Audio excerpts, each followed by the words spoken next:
5280 Sports Network on a Wednesday. Nate Lundy, Shawn Drotar. How are you? Welcome to your Morning Minute. Thank you for stopping by. Shawn, let's talk about the NBA trade deadline, which comes our way tomorrow at 1 o'clock Mountain Time on Thursday. Obviously, the Lakers made news yesterday. The Western Conference sort of dominated yesterday afternoon's headlines because of the announcement of Magic Johnson as the Vice President of Basketball Operations for the Lakers.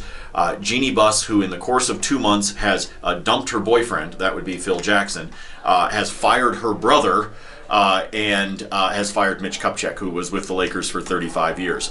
Jeannie Buss ain't messing around anymore. Then the Lakers turn around and make a trade with Lou Williams going to the Rockets. So the Lakers trying to make a splash. The question is, will the Nuggets be able to do the same? Well, they can. They obviously can make trades. The question is, do they want to make trades? Are the trades that are going to be available for Danilo Gallinari, for Wilson Chandler, going to be palatable for them? Those are the two guys they'd probably like to move on from the most. Kenneth Faried's in that mix, but the truth is, the salary that people thought was so prohibitive really isn't that prohibitive in today's NBA. So he could be a part of a deal. Emmanuel Mudiay potentially part of a deal. But here's the thing. If the Nuggets actually want to make a splash, if they want to go get a Jimmy Butler, if they want to go get a star, it's going to cost them Jamal Murray. And that's something that I'm not sure Nuggets fans have the stomach for. But Nate, I guess I would ask, why?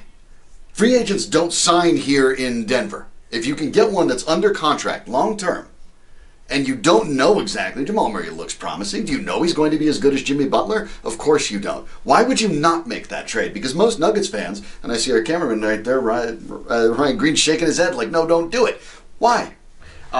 Because fans are wimps. That's why. Fans also, at times, fans are wimps, let's be honest. The other part to it is because I think fans love the fairy tale.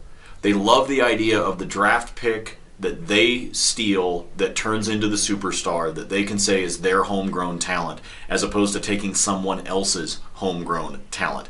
That's where fans get scared. It's the reason why when we switch over to the other occupant of the Pepsi Center with the Avalanche, it's the reason why there are fans that it has taken them a while. And most Avs fans that I've talked to over the course of the last few months have finally come around to accepting that as much as they love Gabe Landeskog, as much as they love Matt Duchene or any of the other talent, is that the only way this team is going to no longer be in the absolute, they aren't even in the basement, they are below the basement of the NHL, is they're going to have to be willing to give up one of those players. And I think that for a couple of seasons it was very hard for Avalanche fans to agree to that because they felt like they had this core that they could build around. Well, unfortunately, the rest of the minor league system, the rest of the drafts that the Avalanche did over the course of the last 5 or 6 years have buried them in a hole that they can't get out of without pulling the trigger. And I think it took a while for Avs fans to get there. And the problem, I think, for Nuggets fans, to answer Shawn's question, is that not quite enough time has passed, but what I would say to Nuggets fans is don't wait for time to pass to where your team gets to the point where the Avalanche are right now.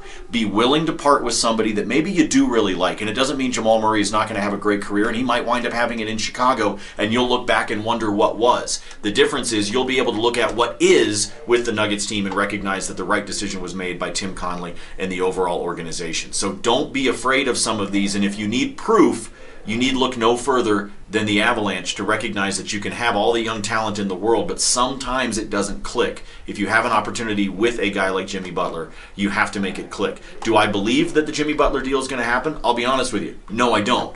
However, it's at least worth trying, and if you have to give up something big to be able to do it, you have to be willing to do that. So trade deadline is tomorrow, 1 o'clock Mountain Time. We'll keep an eye on that with NBA news and notes. You can keep an eye on the site. So any trade that does happen, we'll immediately have some content for you telling you what it means, where the rotation changes with the players, all that kind of stuff. So you can find all of that. And of course, we'll be talking about it on the radio show tomorrow morning starting at 7 a.m. Mile High Sports, AM 1340, FM 1047. So keep an eye out for all of that content as we go throughout the day. He's also on Twitter at @SDrotar. That's true. And you like to talk about NBA trades on Twitter. I do. And provide, because you put all these things in and come Yes. up with ways for us to trade for really, really, really fun superstars. Fortune favors the bold, everybody. Well, you might as well try, right? That's why I'm waiting to see what the Avs do over the course of the next week. So everybody have a great Wednesday. Thanks for stopping by on the Morning Minute. We'll be back with you tomorrow. For Shawn, I'm Nate. See ya.